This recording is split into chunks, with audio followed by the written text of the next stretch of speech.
तो दोस्तों कैसे हैं आप सब। आशा करते हैं बिल्कुल ठीक होंगे।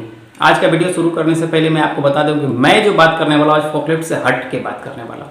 सिर्फ फोर्कलिफ्ट की बात नहीं होगी इसमें। ऐसा नहीं कि फोर्कलिफ्ट से इंक्लूडेड तो टॉपिक रहेगा ही रहेगा। ऐसा नहीं कि टॉपिक फोर्कलिफ्ट से हम लोग हट जाएंगे, लेकिन फोर्कलिफ्ट के जैसे ही और भी बहुत सारा गाड़ी होता है, हम उन गाड़ियों की भी बात करेंगे आज। वो गाड़ी है EV, electrical vehicle. Electrical vehicle मतलब इसमें इलेक्ट्रिकल फोर्कलिफ्ट भी आता है, इलेक्ट्रिकल व्हीकल भी आता है, ई रिक्शा भी आता है और भी बहुत सारे बीओपीटी, स्टेकर, आरटी, बेंडी, सारी चीज़ें आ जाती है। हम आज बात करेंगे ईवी की। ईवी की बात करेंगे तो इसमें क्या होगा, आपको हाइड्रोलिक फंक्शन की बात नहीं करेंगे, क्योंकि हाइड्रोलिक फंक्शन की बात करेंगे तो स्पेसिफिक आपको फोर्कलिफ्ट का हो जाएगा और एमएचई डिपार्टमेंट से हो जाएगा। तो मैं बात करूंगा ओवरऑल ईवी की, इलेक्ट्रिकल व्हीकल की। वो क्या होता है, कैसे होता है, क्या फायदा होता है, क्या घाटा होता है, ये सारी बातें आज करेंगे। आप सबको ये जानना चाहिए कि ईवी क्या होता है, इलेक्ट्रिकल व्हीकल क्या होता है। लेकिन वीडियो शुरू करने से पहले आप नए हैं चैनल पर सब्सक्राइब कर लीजिए। और अब हम वीडियो शुरू करते हैं। हम बात कर रहे थे कि ईवी की। ईवी होता है, उसका फुल फॉर्म होता है, पूरा नाम होता है इलेक्ट्रिकल व्हीकल। विद्युत से चलने वाली गाड़ियों को ईवी बोला जाता है। विद्युत से चलने वाली गाड़ी मतलब ये नहीं है कि वो जैसे ट्रेन चलती है ऊपर वायर में लगा कर उसको बोले कि ईवी है, ऐसा नहीं। वो भी ईवी है, ऐसी बात नहीं। वो भी इलेक्ट्रिकल व्हीकल है जो ऊपर से वायर चला, लेकिन जनरली हम लोग ईवी बोलते हैं जो बैटरी से चलने वाली गाड़ियाँ हैं, जो बैटरी से चलती है उसको ईवी बोला जाता है, इलेक्ट्रिकल व्हीकल। जैसे टाटा बनाती है, महिंद्रा बनाती है, बहुत सारी गाड़ियाँ बनाती है इलेक्ट्रिकल व्हीकल। स्कूटी बहुत सारे आ रहे हैं, मोटरसाइकिल भी आजकल आ रहे हैं, ई रिक्शा आ रहे हैं। ई रिक्शा तो आप जनरली देखते हैं ना, इसे मार्केट में चलते रहते हैं, वो सारी बैटरी पे चलती है गाड़ियाँ। तो उसकी हम बात कर रहे हैं। तो पहले समझ लेते ईवी है क्या, इलेक्ट्रिकल व्हीकल है क्या। पहला तो ये टॉपिक होना चाहिए हमारा, जानना चाहिए पहले ईवी है क्या। एक लाइन में इसको बोले तो क्या बोले, ईवी मतलब इलेक्ट्रिकल व्हीकल मतलब। तो इसका मतलब ये है कि जो गाड़ियाँ बैटरी से चलती है, जो गाड़ियाँ बैटरी से चलती है उसको ईवी बोलते हैं। बस सीधे सिंपल आंसर, जो गाड़ियाँ बैटरी से चलती है उसको ईवी बोलते हैं, एक लाइन में। अब समझते हैं कि ईवी में होता क्या क्या है जो कि चलने लगते हैं। इलेक्ट्रिकल व्हीकल में होता क्या क्या चीज़ है कि ये उस हिसाब से चलती है। डीजल और पेट्रोल में तो जानते हैं कि इंजन लगा रहता है, गियरबॉक्स लगा रहता है और एक्सीलेटर लगा रहता है। उसको पेट्रोल डाला है, डीजल डाला है और एक्सीलेटर दबाए, स्टार्ट करके चलने लगा। इसमें क्या होता है कि ये चलता है, उसमें इंजन भी नहीं होता है, आपका गियरबॉक्स भी उस टाइप का नहीं होता है कि 1 2 3 गियर शिफ्ट करें, ऐसा कुछ होता है ना। स्टार्ट करने के लिए सेल्फ नहीं होता है। तो क्या होता क्या है, चलाएं कैसे, चलता कैसे है, तो वो हमको जानने के लिए आपको बताता हूँ कि होता क्या है। इसमें एक बैटरी होती है, बैटरी पैक होता है। इसमें पेट्रोल नहीं डलता है, पेट्रोल के जगह पे बैटरी होता है। बैटरी से आपको कंट्रोलर लगा रहता है। कंट्रोलर कहने का मतलब ये है कि आगे मोटर लगा, पहले समझ लीजिए, बैटरी रहता है, कंट्रोलर रहता है, उसके बाद मोटर रहता है। कंट्रोलर क्या चीज़ है ये पहले आपको समझना पड़ेगा। कंट्रोलर एक ऐसी चीज़ है जो कि मोटर को स्पीड को कंट्रोल करता है। ऐसा नहीं अब कहेंगे कंट्रोलर की क्या जरूरत है, मोटर का स्पीड कंट्रोल करने की क्या जरूरत है, तो बैटरी लगा है, मोटर में डाले, सप्लाई चालू। तो इसका मतलब ये नहीं होता है कि आप डायरेक्ट मोटर में डाल सकते हैं।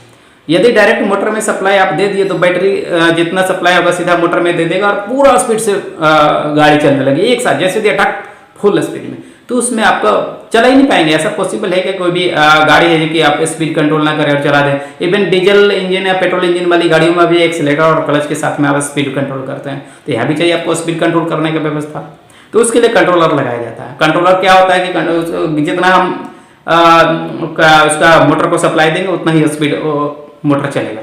तो वो काम कंट्रोलर का है, लेकिन कंट्रोलर खुद से नहीं करता। कंट्रोलर खुद को क्या पता कितना स्पीड चलाना है, तो उसके लिए एक एक्सेलेटर पैडल लगा रहता है, एक्सेलेटर पॉट लगा रहता है, वो उसको हम दबाते हैं। जैसे एक्सेलेटर हम दबाते हैं डीजल गाड़ियों में, पेट्रोल गाड़ियों में, वैसे इसमें भी एक एक्सेलेटर लगा रहता है। वो एक्सेलेटर को दबाते हैं और वो एक्सेलेटर सिग्नल देता है। ये एक्सेलेटर डायरेक्ट केबल से नहीं लगा रहता है इंजन में कि एक्सेलेटर खींचा केबल से, वायर से और वो चला, ऐसा नहीं। इसमें सिग्नल देता है, रेजिस्टेंस का सिग्नल देता है, 0 to 5 किलो ओम रेजिस्टेंस का सिग्नल देता है। इस पर हम एक और टॉपिक बना लिए, ऊपर देखिएगा कि आई बटन में आ रहा होगा कि क्या होता है एक्सेलेटर पोर्ट और क्या क्या रेजिस्टेंस होता है, कैसे होता है, उसमें उस वीडियो में आप देख सकते हैं। ठीक है, अब हम बात करते हैं कि ये क्या करता है। एक्सेलेटर पैडल जितना हम दबाते हैं वो सिग्नल देता है कंट्रोलर को, और कंट्रोलर फिर डिसाइड करता है कि हाँ भाई इतना सिग्नल आया है तो कंट्रोलर मोटर को इतना सप्लाई देना है, तो फिर उस हिसाब से चलता है। ठीक है, एक और वीडियो बनाया है दोस्तों कि इसमें जो लगा रहता है मोटर वो BLDC मोटर होता है ईवी में जनरली। तो इस पे भी वीडियो बना हुआ, आप ऊपर आई बटन में जाके उसको भी आप देख सकते हैं। जरूर है आपको देखना, नहीं देखेंगे तो पूरा समझ नहीं पाएंगे इन चीज़ों को। तो सीरियल वाइज इन वीडियोस को देखिए तो आप पूरा समझ पाएंगे। तो क्या होता है, इसको उसमें एनकोडर होता है, टेम्परेचर सेंसर होता है। उतना डिटेल में जाएंगे ईवी की जानकारी में तो फिर गड़बड़ हो जाएगा, लोग नॉर्मली समझेंगे। तो समझिए कि मोटर बैटरी से कंट्रोलर में जाता है सप्लाई, कंट्रोलर से मोटर में जाता है सप्लाई, लेकिन कंट्रोलर को जो सिग्नल देता है कितना स्पीड चलना है वो हम एक्सेलेटर पॉट के थ्रू देते हैं। हम लोग पैडल जो एक्सेलेटर पैडल दबाते हैं वहाँ से जाता है। ठीक है, अब हम लोग आगे बढ़ते हैं, इसका फ़ायदा क्या क्या है। ठीक है, पहले तो डीजल गाड़ी पेट्रोल गाड़ी चला रहे थे तो क्या दिक्कत है, हमको तो कोई प्रॉब्लम नहीं। सुबह निकले ऑफिस गए, शाम को निकले घर आ गए, सुबह निकले कहीं घूमने चले गए, शाम को निकले घर आ गए, प्रॉब्लम क्या था हमको उस गाड़ी में। तो इसके लिए आपको पहले इसका फ़ायदा बताऊंगा कि आपको डीजल इलेक्ट्रिक गाड़ियों के अगेंस्ट में इसमें क्या फ़ायदा है वो पहले जानना चाहिए। तो इसमें फ़ायदा क्या है, पहले बात तो इसमें कोई पोल्यूशन नहीं होता है, कोई पर्यावरण को आप नुकसान वायु प्रदूषण नहीं करते हैं, ध्वनि प्रदूषण नहीं करते हैं। अब बोलेगा ध्वनि प्रदूषण नहीं करते मतलब क्या हो, ध्वनि मतलब ये होता है, कुछ लोगों को नहीं मालूम होगा, बता देता हूँ। ध्वनि प्रदूषण नहीं करते मतलब ये होता है कि आपने इंजन चलाया तो कुछ ना कुछ उसका आवाज़ आता है, ध्वनि तो आएगा ही आएगा, 100% आएगा। तो वो वाला इसमें नहीं होता, क्योंकि मोटर चलेगा तो आवाज़ नहीं आएगा, नेग्लिजिबल ना के बराबर से मोटर चलता हल्का सा जैसा आवाज़ आएगा, लेकिन उसको मतलब ध्वनि प्रदूषण नहीं माना जाएगा, नेग्लिजिबल है। वायु प्रदूषण नहीं होता क्योंकि इससे धुआं नहीं निकलता है, वायु प्रदूषण नहीं होता है, समझिए। तीसरा पॉइंट ये है कि ईजी टू यूज़ मतलब कोई भी आदमी इसको आराम से चला सकता है, बैठा चलाया, मतलब बहुत ज़्यादा इसको ड्राइव सीखने की जरूरत नहीं होती। जैसे उन गाड़ियों का गियर 1 नंबर लगाओ, फिर एक्सेलेटर दबाओ, क्लच हैंडल करो। सबसे प्रॉब्लम होता था उन गाड़ियों में क्लच का बैलेंस और एक्सेलेटर का बैलेंस दोनों का कॉम्बिनेशन बनाना। इसमें वो झमेला ही नहीं, एक्सेलेटर दबाओ गाड़ी चलने लगेगी, फॉरवर्ड डालो एक्सेलेटर दबाओ गाड़ी चलने लगेगी, रिवर्स डालो एक्सेलेटर दबाओ गाड़ी रिवर्स हो जाएगी। आपको कुछ ज़्यादा सोचने की जरूरत ही नहीं। और लेकिन एक और बात इसमें है, फॉरवर्ड रिवर्स करते समय एक्सेलेटर दबाने के बाद क्या होता है, एक चीज होता है इसमें रीजेनरेटिव ब्रेकिंग होता है। आप फॉरवर्ड चला रहे हैं और एक्सेलेटर छोड़ दिए तो गाड़ी धीरे धीरे अपने आप रुक जाएगी बिना ब्रेक दबाए। इसमें रीजनरेट एक बहुत बड़ा बेनिफिट है। और इसमें क्या होता है, बहुत ज़्यादा आपका सेफ्टी फीचर इंक्रीज हो जाता है। हो सकता है आपको कुछ हो गया, ब्रेक नहीं दबा पाए और कुछ, लेकिन एक्सेलेटर छूट गया तो आपकी गाड़ी रुक जाएगी, इतना बड़ा सेफ्टी। वो उन गाड़ियों में होता था कि एक्सेलेटर छोड़ दिए कुछ दिए, एक आइडियल स्पीड तो चलती रह जाती थी, इसमें नहीं चलेगी। एक और बेनिफिट है, इन गाड़ियों में वाइब्रेशन बिल्कुल नहीं होता। वाइब्रेशन कहने का मतलब इंजन चलता था तो रात वाइब्रेशन होगा, इसमें बिल्कुल वाइब्रेशन नहीं। मोटर से चलता है, कंट्रोलर से चलता है, कोई वाइब्रेशन नाम की चीज़ ही नहीं होती। वाइब्रेशन क्यों होगा भाई, इंजन तो है नहीं लगा हुआ, कुछ तो फायदा होना चाहिए भाई इलेक्ट्रिकल व्हीकल का। हम लोग इलेक्ट्रिकल व्हीकल के बारे में इतना जान रहे हैं। तो एक और चीज़ होता है इसमें, इसका डिज़ाइन बहुत कॉम्पैक्ट होता है उन गाड़ियों के मुकाबले। डिज़ाइन कॉम्पैक्ट करने का मतलब ये होता है, इसका डिज़ाइन जो होता है डीजल इंजन पेट्रोल इंजन के मुकाबले छोटा होता है। छोटा होता है, छोटी गाड़ियाँ होती है तो भी ये चलता रहता है, उतना ही परफॉर्मेंस देता है। और इसमें एक और चीज़, आपको फ्यूल इसमें नहीं होता है तो आपको कभी कभी होता है ना गाड़ियों में आग लग जाता है, तो वो वाला कंडीशन इसमें नहीं के बराबर है। होता तो सब कुछ हो सकता है, ऐसा नहीं है, लेकिन पेट्रोल नहीं है, डीजल नहीं है गाड़ी में तो आग किधर लगेगा भाई।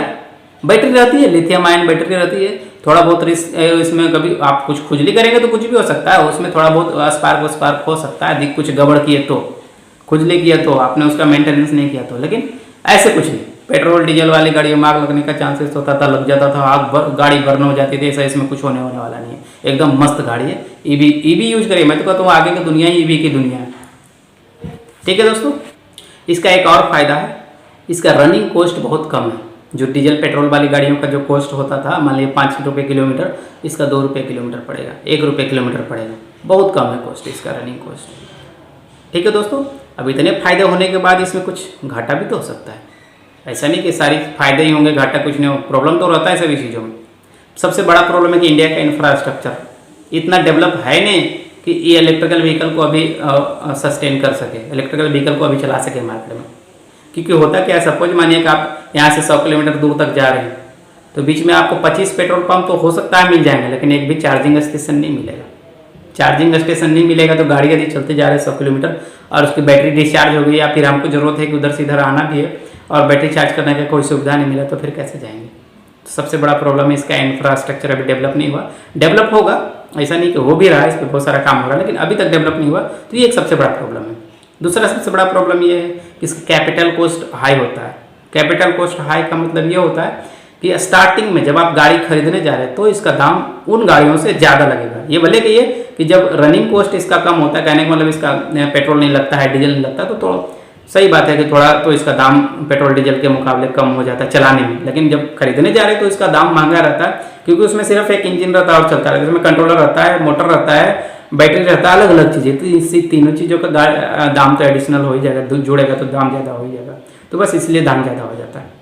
ठीक है, अब इसका बात करते हैं कि एक और बड़ी बात है कि इसमें लिमिटेड डिस्टेंस आप चला सकते हैं। होता है कि चलो पेट्रोल गाड़ी को जहाँ गए वहाँ पेट्रोल भरवाए चल दिए, लेकिन इसमें कि जितना देर का चार्जिंग है आप उसके हिसाब से चलाना पड़ेगा, नहीं तो आगे चार्जिंग स्टेशन ना मिला तो आप प्रॉब्लम में फंस सकते हैं, नहीं तो आपको चार्जिंग जगह पे खोज के आपको चार्ज लगाना पड़ेगा। ये लिमिटेड डिस्टेंस रन इसमें है। एक और चीज़ है, ये गाड़ियाँ अभी इंडिया के लिए नई नहीं है, इसमें इतना इंफ्रास्ट्रक्चर डेवलप नहीं हुआ कि आपको कहीं पे ख़राब हो जाए और कहीं भी बना दे कोई भी आदमी। वो पुरानी गाड़ी पेट्रोल डीजल वाली गाड़ी को क्या रास्ते में कहीं ख़राब है, कोई भी गैरेज वाला उठाया और बना दिया। इसको कोई इतनी आसानी से नहीं बना सकता है, ऐसी बात नहीं, बहुत बड़ी चीज़ नहीं, मेरे सामने लाए ना मैं हाथों हाथ बना के रख दूँगा, कोई बड़ी बात नहीं है। या फिर कोई भी प्रॉब्लम आपको कहीं पर भी आता है तो आप नीचे वीडियो में कमेंट करें, मैं तुरंत सोल्व करके आपको बता दूंगा क्या इशू है, यदि मैं सोल्व कर सकता हूँ तो, ठीक है। लेकिन ये बात है कि अभी तक इसका इतना बड़ा इंफ्रास्ट्रक्चर नहीं हुआ कि कहीं भी खराब हुआ और इसको बना दिया, इतना बड़ा लोग अभी ट्रेंड हुआ नहीं और नहीं बनेगा, बिल्कुल नहीं बनेगा। रास्ते में कहीं पे भी खराब हो गया तो इसका ऑथोराइज सर्विस सेंटर के पास भी तो बहुत कम लोग रहते हैं जो कि इसको ठीक कर सकते हैं। यदि 10 लोग होगा तो एक आदमी होगा उसको इलेक्ट्रिकल व्हीकल को ठीक करने वाला, वो भी इतना नहीं जानता होगा जितना कि उसको जरूरत होना चाहिए जानने के लिए। तो मतलब ये एक बड़ा प्रॉब्लम है कि इस इलेक्ट्रिकल व्हीकल को तो कोई ले तो ले, लेकिन इसका मेंटेनेंस कौन करेगा? कुछ खराब हो गया तो ठीक कौन करेगा? कभी कभी क्या होता है, इलेक्ट्रिकल व्हीकल खराब हो गया और कंट्रोलर खराब है कि नहीं, छोटा सा एनकोडर खराब हुआ, पूरा कंट्रोलर और मोटर साथ रिप्लेस कर दिया। जरूरत था 8,000 रुपये की, रिप्लेस किया 2-2.5 लाख रुपये का। पता ही नहीं मेंटेनेंस रिपेयर करने वालों को आखिर खराब किया हुआ। उतना रिप्लेस करने से गाड़ी चल जाएगी, ऐसी बात नहीं, चलेगी। उनको आपको भी लगेगा नहीं ना तो रिपेयर कर दिया, और उसको भी लगेगा मैंने रिपेयर कर दिया, मैं तो बहुत बड़ा इंजीनियर होगा। लेकिन ऐसा कुछ नहीं, 1,000 रुपये का काम था, 10,000 रुपये का काम था, उन्होंने 2.5 लाख रुपये का लगा दिया। वो भी जानबूझ के नहीं, अनजाने में लगा दिया, उसको पता भी नहीं कि उसने ज़रूरत नहीं था कितना रिप्लेस करने का। तो ये वाला बहुत बड़ा प्रॉब्लम है। ये तो सर्विस सेंटर की बात बोल रहा हूँ, रोड चलते आपको कोई ठीक ही नहीं कर पाएगा। अभी के इंफ्रास्ट्रक्चर के हिसाब से आगे हो जाएगा डेवलपमेंट, ऐसा नहीं है, हो जाएगा। अब बात करते हैं इसके स्कोप की। इसका स्कोप कितना है चलने में आगे की दुनिया में? इसका स्कोप बहुत ज़्यादा है। इसको बहुत ज़्यादा कहने का मतलब छोटी सी बात मैं करता हूँ, ई रिक्शा। पहले देखते थे कि शहरों में या फिर कहीं पे भी रिक्शा जो होता था आदमी चलाता था, पीछे एक आदमी 2 आदमी रिक्शे में बैठ गया और आदमी उसको चला रहा है पेडल मार के। आज देखिए उस रिक्शे का जगह पे ई रिक्शा आ गया है। ई रिक्शा बैटरी वाला रिक्शा बहुत तेजी से आया, हर एक सिटी में भरे पड़े मिलेंगे ई रिक्शा। कितना ज़बरदस्त इसका डेवलपमेंट हुआ, इसका स्कोप तो बहुत ज़्यादा है भाई साहब।